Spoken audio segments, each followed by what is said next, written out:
You stood on the edge of the fiscal cliff time and time again, and you were holding your fist to the heavens, saying something needed to change when it comes to the debt ceiling. We had a three-month extension a couple of weeks back.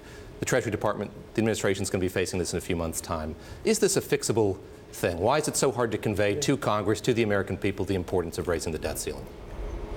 I think that, I have made the case many times that Congress has no choice but to pass the debt limit because all of the decisions to spend money have been made.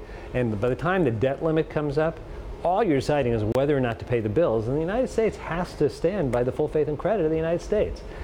Now, that doesn't mean it isn't a moment where you can gain leverage. And it was used for many years as a way to kind of use a deadline to force a discussion of a difficult topic. Something changed in the last few years. When we were seeing congressmen and senators calling for default if they didn't get their way, and actually seeming to think that default might be better than working out the differences, it kind of went from being an unpleasant form of leverage to being a form of extortion that just had to be stopped. That's why in 2013 we said we're not even going to negotiate. You just have to raise the debt limit. Now, I think it's a good thing that the debt limit was and government funding was handled in a bipartisan way to kick it out.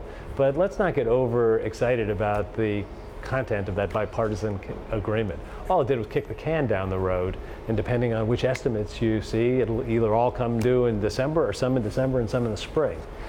I don't see any process underway that leads me to be particularly confident that there's a bipartisan spirit that's going to make this easy when those dates come around.